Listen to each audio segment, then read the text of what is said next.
Guys, आपका स्वागत है मेरे यूट्यूब चैनल गरिमा हिंदी एजुकेशन में।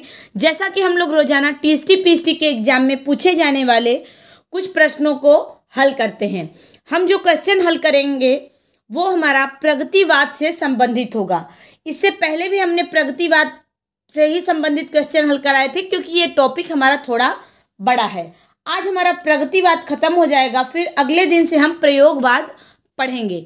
आज का हमारा पहला क्वेश्चन है, तुम्हें सौंपता हूं काव्य किसकी है? तुम्हें सौंपता हूं किसकी काव्य रचना है? नागार्जुन, शमशेर, केदारनाथ अग्रवाल या त्रिलोचन? तो देखिए, तुम्हें सौंपता हूं किसकी काव्य रचना है? तो ये त्रिलोचन किसका है? त्रिलोचन का काव्य संग्रह है। किसका है? काव्य संग्रह है।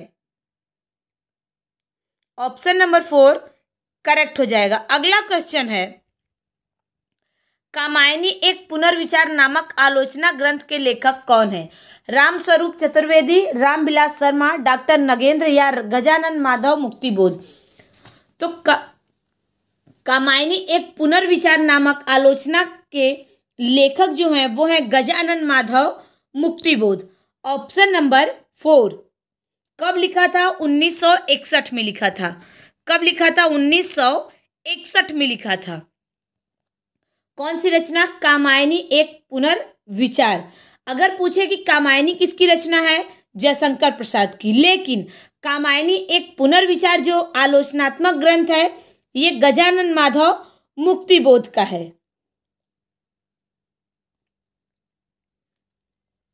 अगला क्वेश्चन है, रहस्य पुरुष का बिंब मुक्तिबोध की किस कविता में नहीं है? मेरे सहचर मित्र, अंधेरे में, इस चौड़े ऊंचे टीले पर, या फिर मुझे पुकारती है? तो रहस्य पुरुष का बिंब मुक्तिबोध के किस कविता में नहीं है? तो वो है अंधेरे में। अंधेरे में कविता जो है वो मुक्तिबोध की लंबी कविता है। क्या है? लंबी कविता।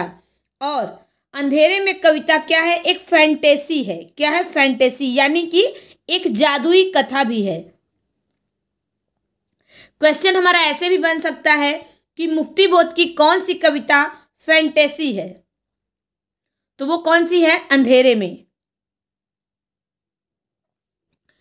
अगला क्वेश्चन है, गजानन माधव मुक्तिबोध की रचना चांद का मुंह टेढ़ा है में कौन सी कविता संग्रह नहीं है? कौन सी कविता संकलित नहीं है? यहां क्या रहेगा? संकलित। कौन सी कविता संकलित नहीं है? जन्मदिन की धूप में, एक स्वप्न कथा, भूल गलती या ब्रह्म राक्षस? तो गजानन माधव मुक्तिबोध की एक कविता है चांद का मुंह टेढ़ा। वो किसमें संकलित है? तो वो संकलित है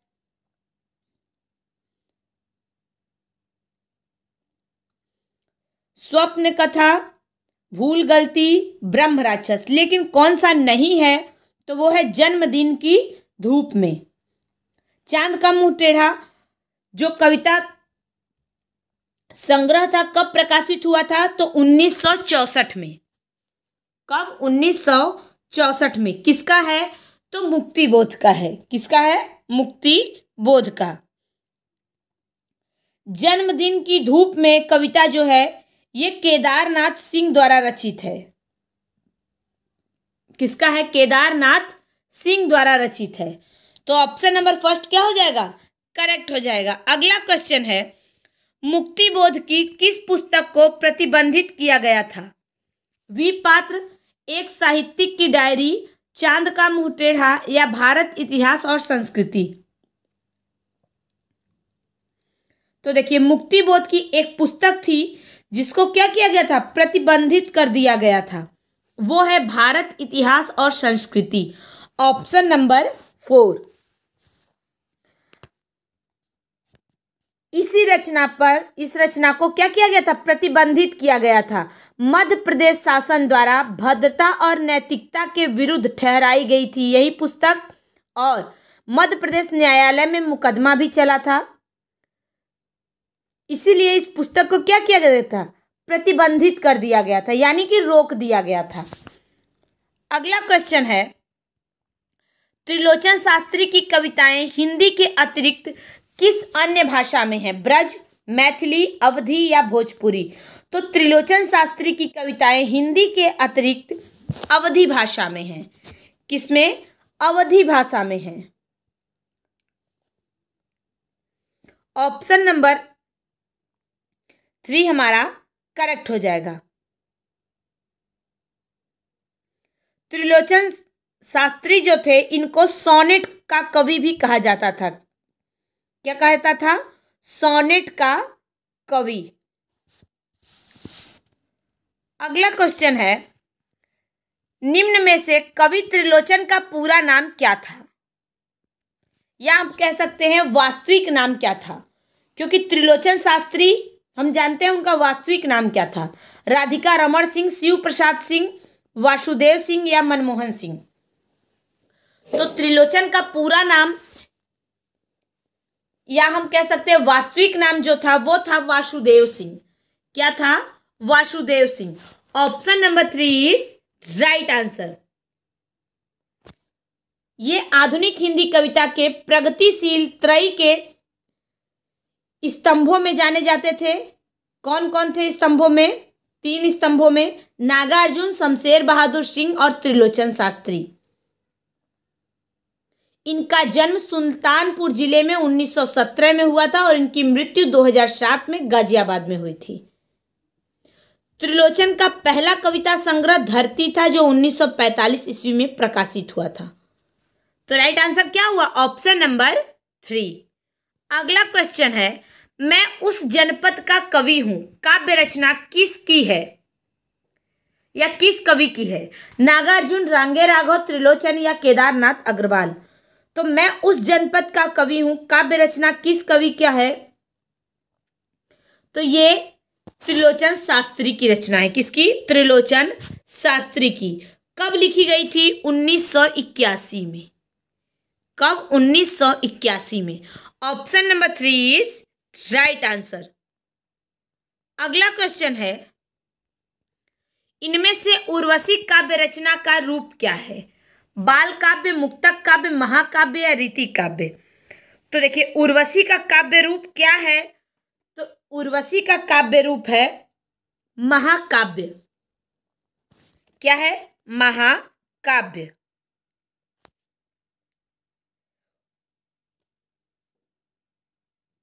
ऑप्शन नंबर 3 क्या हो जाएगा?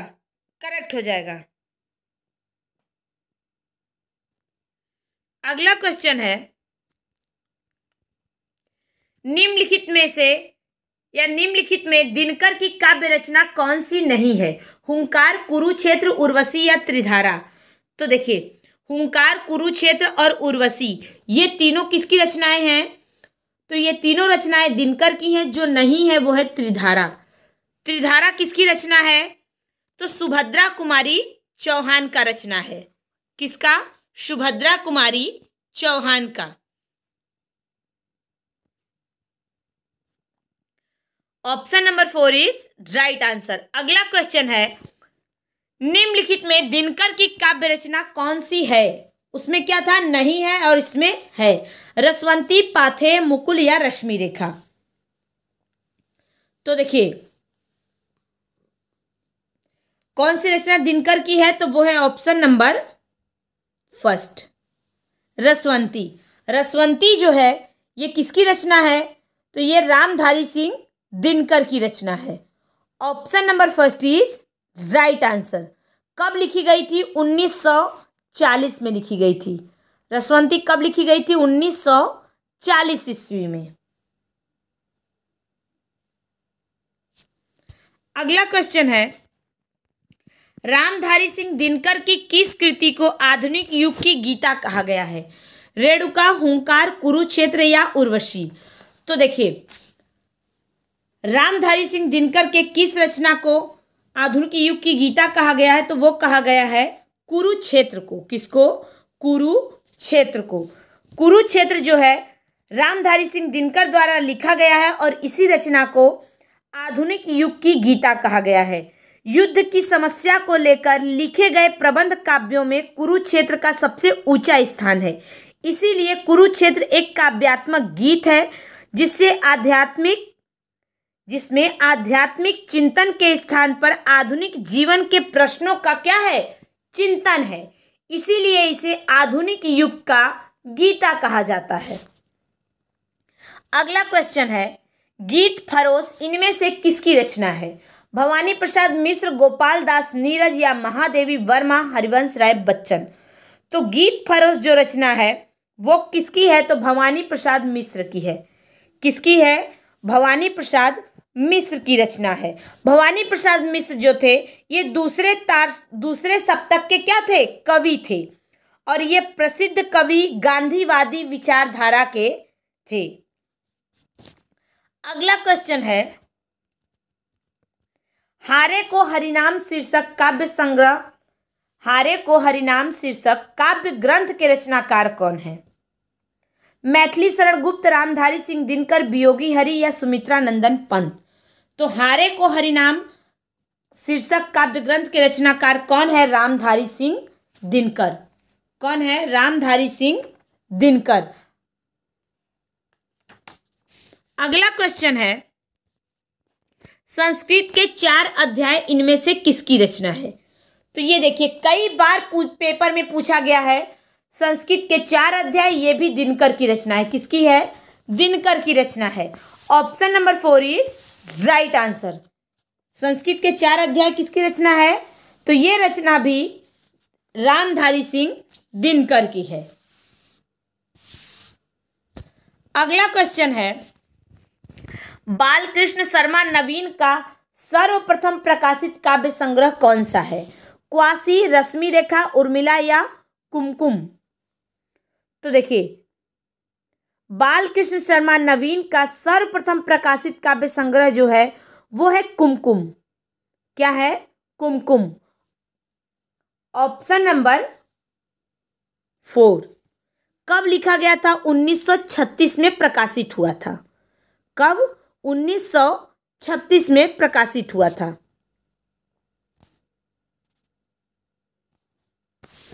अगला क्वेश्चन है,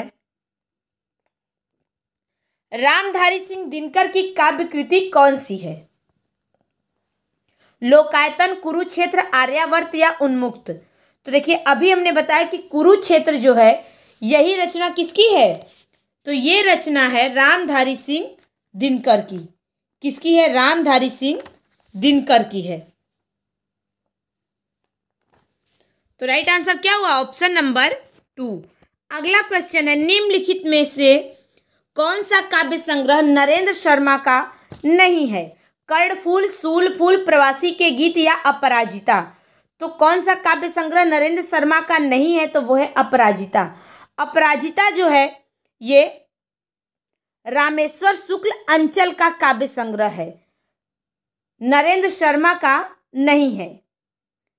किसका है? रामेश्वर शुक्ल अंचल का है। और देखिए अपराजिता चतुरसेन शास्त्री द्वारा लिखा गया एक उपन्यास भी है।